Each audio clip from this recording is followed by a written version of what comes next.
I went to youth because my older brother went before me. I've been going to the church since it started, and I just got into youth when I was old enough to go. All my siblings were coming, and all my friends, and after I came, it was really nice to know God more and worship Him. A ton of my friends were at Elevate, and whenever I started going, I started having fun and being able to worship God and learn about Him. My brothers and my mom were going, and all my friends were too, so I decided to go. First went to Elevate. I already was in the church for a month, so I thought why not go? I've heard a lot about it, so I've heard a lot about it from a lot of people, and my cousins were going, so I just tried it out. When I first began coming to the church, the youth leaders really encouraged me to join Elevate, and I'm so glad they did. I've kind of just always been in the youth in the church because my parents have always tried to get me to go, so I just thought it'd be good to stay with it whenever I moved here. My parents started working at the church, and then they became the pastors of Elevate Youth. One of my friends invited me. Cooper Brown invited me. I was actually invited by Shelly and Blake. My 8th grade year, my best friend Izzy invited me here, and since then I've just been coming here on and off and stuff. There are a lot of my friends that were going from school and just people that I grew up with, and they were telling me that it was a lot of fun. I started coming to youth because Shelly came up to me one day and invited me to come.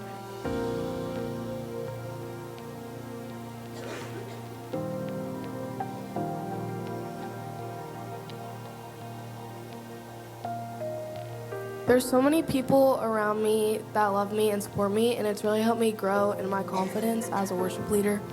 Because there's a lot of people around me that have the same beliefs that I do. Well, being around a ton of other Christians has really helped me, and we do a lot more worshiping, and I just get to get closer to God with all the youth leaders and all my friends.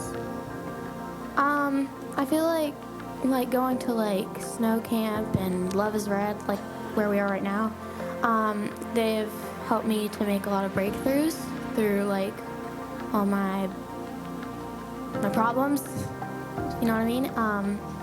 And it made me feel more comfortable because I have people that are my age who support me and love me, and I'm really grateful for that. Being surrounded by people with the same purpose in life, it makes me feel comfortable and able to worship the Lord. I don't have any friends outside of youth, so all of my friends go to youth. So they're all Christian. I think the biggest, probably the 3 biggest things are people, which are Brandon and Corey, because Corey helped me get on the worship team, and then Brandon just helped me out a lot with faith stuff, and then Love is Red last year was a big turning point for me. Just being around a bunch of people that share the same values as me and keep reminding me that I have people that love me have just helped me grow in my faith and love the Lord even more. Just seeing a lot of people that love me and that love the Lord is just really encouraging. Well, I know that people remind me that I'm loved, and yeah. To know that people love me. I can know that people love me and that I have a safe place to talk to people, and people share the same problems that I do. It helps me know that I'm not alone, that there's someone who loves and cares about me and struggles with the same things that I've dealt with and more.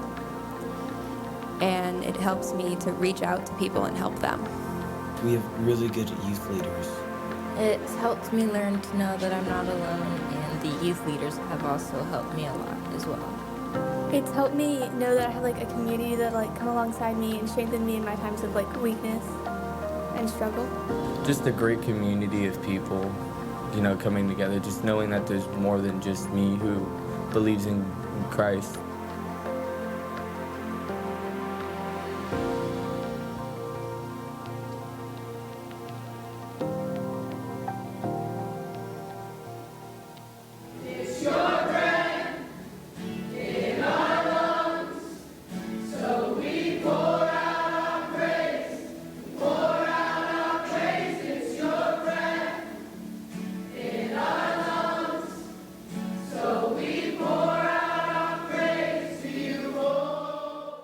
Church today, and welcome to Youth Takeover Sunday. So here's what you need to know about Youth Takeover Sunday. When we have a Sunday like this, we throw out all the rules on church. We don't do anything normal or anything in its normal rhythm. So guess what? I'm preaching right now. You all ready for that? Okay, because our youth are going to lead. Thank you. A couple of you are. All right, our youth are going to lead us in a lot of worship later, and you're going to get to hear some amazing testimonial videos and just hear what God's doing in the young people in our church. So thank you for being here. We're breaking the rules today.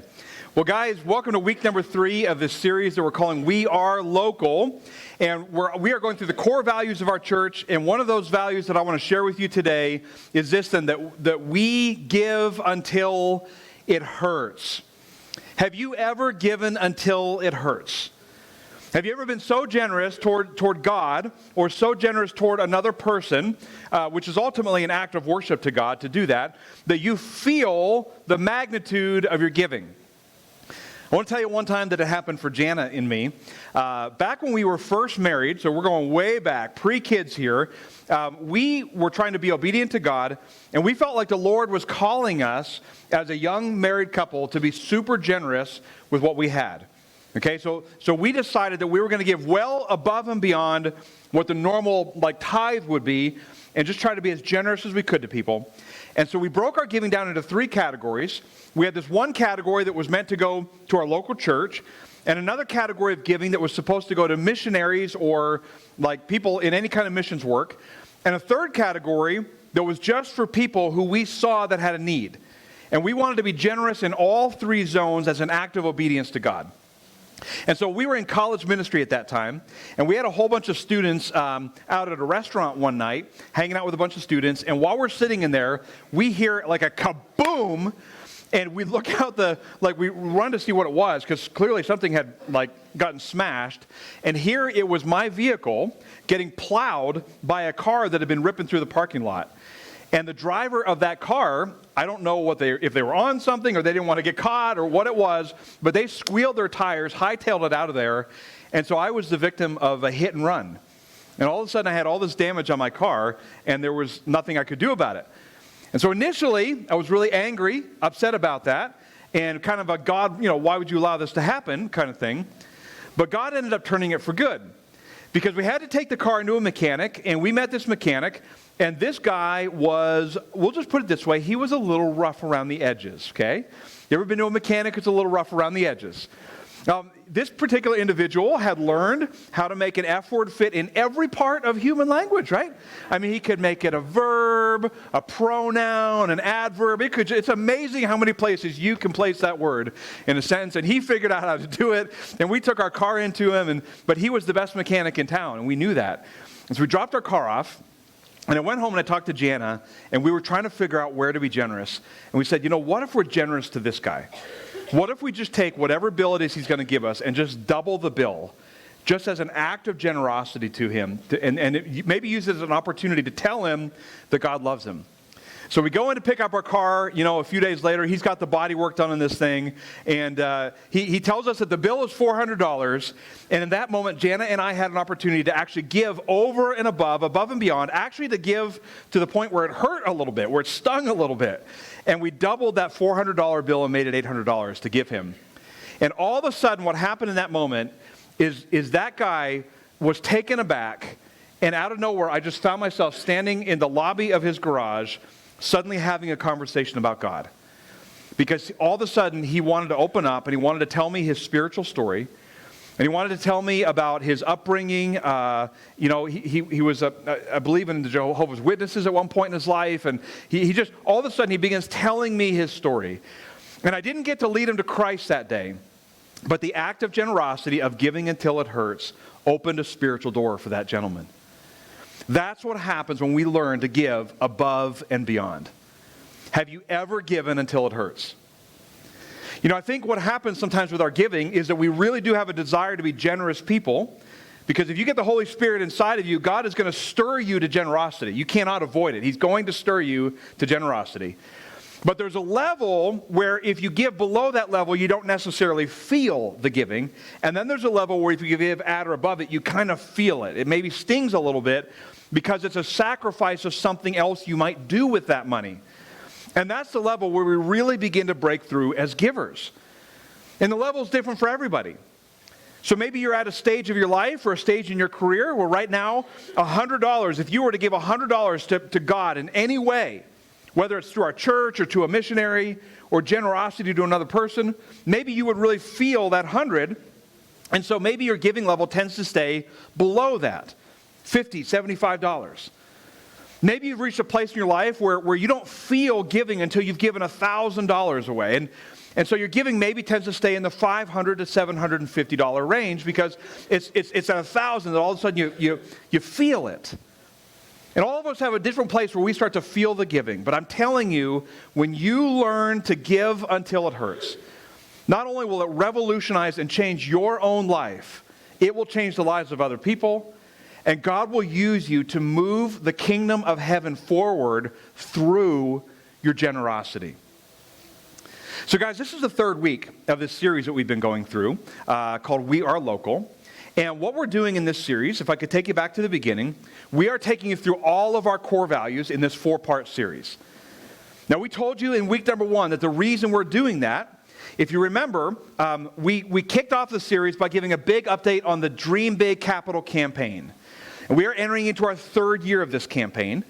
We told you at the beginning that we've presently raised about $400,000 and some odd, and the goal is to get to $550,000 so that banner right back there could become reality, that we would be able to get into a position to try to turn a bowling alley into a church where people could find Jesus. So we're on that journey. And I've been telling you every week in this series, I realize I keep repeating myself, okay? But I'm going to keep saying it until you get it. That if you choose to participate in the capital campaign of our church, you are not giving to a building. And I know it feels that way because your dollars turn into air conditioning units, and they turn into bathrooms, and they turn into a worship center, and paving on the parking lot. But actually what you're giving to is the replication of our DNA as a church. And you could think of our 4 core values as the DNA of our church. That's what we are actually giving to. And so I just want to encourage you to be generous, and we're going through these core values so that all of us can understand what impact our giving is going to have and what's actually going to get replicated across many, many more people as they make their way into our church and our DNA gets transferred from one person to another. So we started out week number 1, we said this, that our first core value was that we love those who don't love God. And if you remember from that message, we had a very key takeaway, which is that in 2 Sundays from now, 2 weeks from today, we are going to go local as a church. So go ahead and bring that up for us, Paul, and everybody get your phone out. If you have not registered yet, I would love for you to register for Go Local. Guys, we're going to mobilize as a church in 2 weeks. We are not going to run a normal service on a Sunday morning on the 30th. We're going to go out and display the love of God and live out the love of Christ to other people by serving them and helping to meet their needs. Now, we want to mobilize as much of our church as we can. So don't sit this out. So right now we have 8 projects available. And if we fill all of those projects, we will add a couple more to make more space for more people to get involved. So let's pack out these projects, guys, and go show people and demonstrate the love of God to people. Right? We don't only want to invite people to church and just tell them the gospel. We want to go to them once in a while and show them the gospel. That's what we're trying to do with Go Local. So I hope you'll register for that. Then we came to week number 2 of this series, and we said that God does not want you to be alone.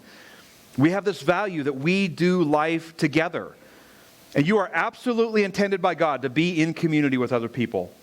Even if you're introverted, quiet, that's okay. God wants you in community with people. And so we told you last weekend that one of the things, you've got to make a decision to step forward within the church to get in that community. The opportunities are there for you, but you got to decide to move. And so today is an opportunity for you to decide to move. Okay, we're holding a lunch right after this service is finished, right out in the lobby. It's called Accelerate. And we're going to take you through 5 spiritual habits, okay, that will help you to grow in a relationship with God. And 2 of those habits are going to be to get you into a group and get you onto a team in our church. So you have an opportunity today to say, there's no more excuses. I can get into a group starting today. I can get onto a serving team in this church starting today and root myself in community in this place. So all that is available today through Accelerate. So this is what we've been doing. We've been going through our core values. And today, again, we're on this one, that we give until it hurts. Are you in the habit of giving until it hurts? Giving at a level that you actually feel the gift because it costs you something to give it. I want to show you a passage in the New Testament of what I consider to be my hero church in the Bible. In the New Testament, starting in the book of Acts, we get exposed to a lot of different churches that got started in the early days, okay? Like right after the death and resurrection of Christ. So the church, if you remember the story from the Bible, was birthed in the city of Jerusalem. But the church began to really spread and mushroom out from there. Because missionaries began to go out and started to plant churches, mostly among the Gentiles, not the Jews, where it all began in Jerusalem, but mostly among the Gentiles. These missionary teams started to go out and root and start new churches.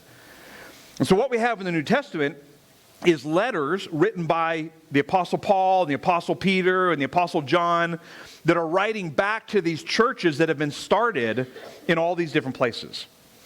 And so we get exposure to what's happening in a lot of these New Testament churches through the writings of the apostles. Well, there's this letter called 2 Corinthians, which is a writing from the Apostle Paul to a church that had been planted in the city of Corinth. And in the church, Paul is going to challenge this church to learn to give until it hurts. And the way he's going to do that is he's going to point to another church who did it. So he's going to point to this church, and this is my hero church, the church in Macedonia. He's going to point to them and say, I want you to give like the Macedonians gave, because these people have learned to give until it hurts.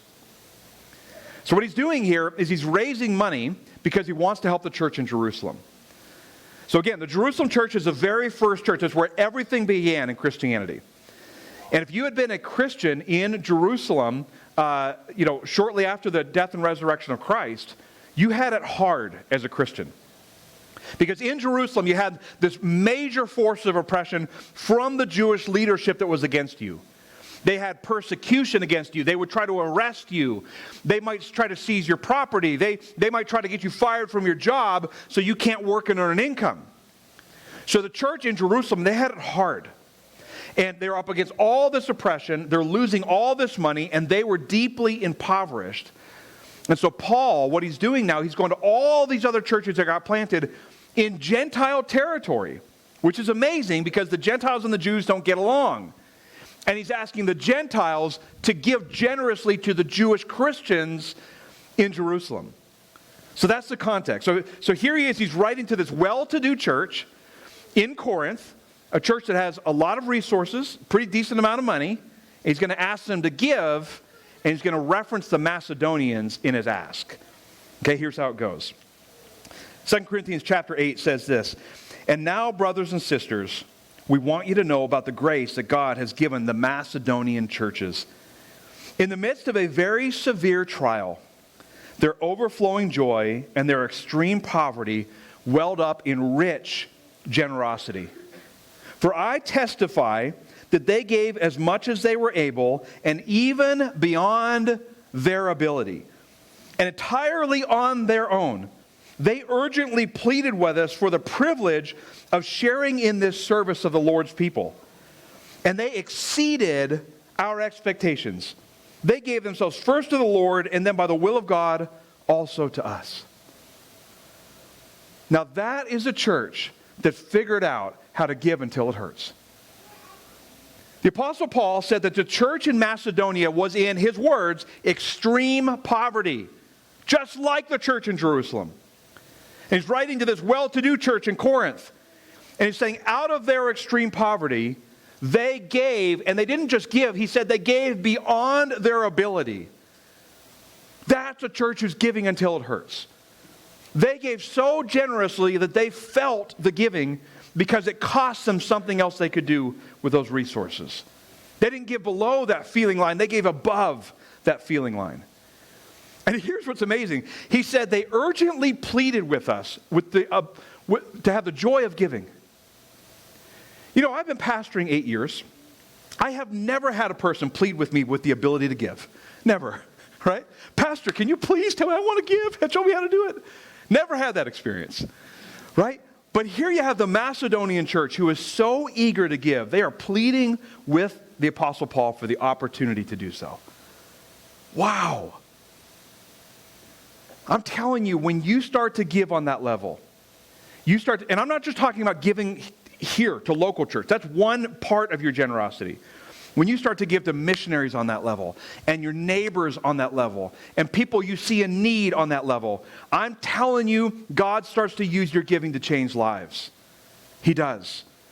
And when a church gives like that, collectively out of their church budget, God uses it to change lives and to move the kingdom of heaven forward. So here at Local Church, we try to do this. This is a part of our DNA. So we told you for years that whenever you give, doesn't matter what you give to in this church, we take 1/10 off the top and we give it out. It flows out of this church. So we help a lot of families who are in need in the Middle Ohio Valley. They apply for our generosity because they struggle with their bills, and we have a process to interview them and get to know them and try to distribute funds to help them. That's part of how we give your 10% away. We give part of your 10% away to international missions. So we've got 3 international partners in Honduras, the Dominican Republic, and France. And this summer, we're sending a missions team over to Honduras to meet with those Honduran missionaries and to serve alongside them in their village. So that's part of where your money is going. It's helping these things to happen. We give money toward church planting. So this year, we are giving in the window of about $25,000 into a plant in Houston, Texas, led by Pastors Donnell and Vivian Mann, to help them get their church started in a very, very rough neighborhood where Pastor Donnell grew up in Houston. Right? We told you that story a couple weeks ago. So we're giving that 10%. And I got to be honest with you that there are days that I sit down and our team sits down and we look at the church budget and the thought crosses our mind, gosh, it would be nice to grab some of that 10% back. Because we're struggling to make payroll. We want to hire another staff, and maybe we don't have the margin to do it yet. Or we want to accelerate how fast we could get from this location into the Colgate campus, where that bowling alley is located.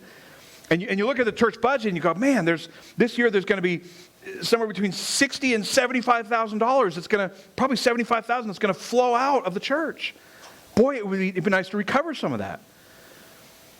And what I'm trying to say to you is that we feel the giving.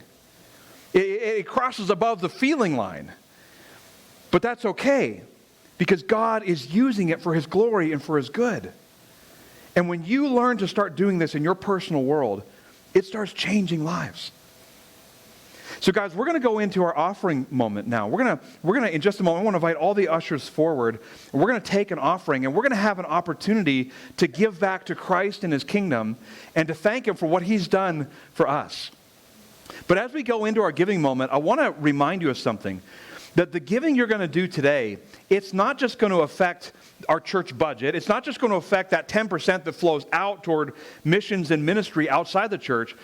What you're also giving to today, it's really important for you to connect this dot. You're giving to all of these young people who are up on this platform and serving throughout our church today. You are giving so that the next generation can have a church to grow their families in. Do you understand that? You understand that when we give until it hurts, we leave a legacy. We leave in the wake of our giving, we leave a church behind for the next generation to grow in the Lord. And today you're going to get to hear some testimonies, and they're going to lead you in worship, and you're going to get to see what's happening with that next generation. So let's just be generous toward the kingdom, generous toward God, and thank Him for everything He's done. Guys, we have an amazing testimonial video to show you. The baskets will pass as we go ahead and do that. This is a story of one of our young people. Her name is Chloe Patterson. Let's go ahead and watch it. I'm Chloe Patterson. I went to church as a kid. I went all the time. I was really little. I went just mainly because my friends were there. I used to hang out in the sound booth, and we would never listen to the sermon. We just talked the whole time, which I feel like didn't really help me get close to God. But we stopped going to the church when I was around 12, and I started to make a lot of friends who didn't really believe in God and kind of convinced me not to believe in God, which really just drew me farther and farther away from God. During that time, I was so anxious. I struggled with anxiety so bad. I never slept. It was a lot. But one day, my dad was like, if you come to church with me at this new church I'm going to, I'll get you IHOP. And so I just went to church for the IHOP. And that sounds so bad. But my dad, when we got there, he was like, there's donuts in there, and I love donuts. So I walked in to get a donut, and this crazy lady just came up to me and was like, oh my gosh, hello, can you send me a picture for this youth thing that we're doing? And I was like, yeah. Turns out that crazy lady was Shelly. But Shelly is very convincing. After she got my number for me to send her a picture, she was like, I have this perfect thing for you to do at Youth Takeover. And I was like, yeah. Still wasn't fully convinced. But after Youth Takeover, she was like, we have this big youth party tonight if you want to come. And I was like, I have work. I didn't actually have work. I lied. Oops. But she bugged me every week after to come to youth. Every week. She was like, are you coming tonight? Are you coming tonight? I kept telling her I had work, and most of the time it was true. But I came in the middle of summer and immediately felt like I knew everyone for my whole life. I walked in and they were all fighting over whose team I was gonna be on for the Color Wars, and they were all so excited to get me into their youth group and just their small groups, and it felt amazing to have people around me who loved me and they didn't even know who I was and they didn't even know my story. So I continued to go to youth after that. Literally that night I requested to never work on Sunday so that I could always go to youth. I got more involved with the church after going to youth as a student leader. You're gonna see me on stage today, so I sing with the worship team. I'm in the cafe. I work with the kids. I open the door for people and tell them to have a great week. And it has honestly changed my life, being able to serve God and show other people who God is. I got baptized in September, a couple days before my birthday, or after my birthday. I don't remember which one it was. But I got baptized by Shelly and Haley because, I don't think I'd be close to God if that crazy lady didn't come up to me in the cafe that day. So I got baptized, and now I'm here at Love is Red, and it has been an insane experience, just becoming close with God and finding out ways that I can spread God's love, praying for other people, which I never thought I would do, praying for strangers. I don't know. Invite that person to youth. Invite that person to church because it could change their life.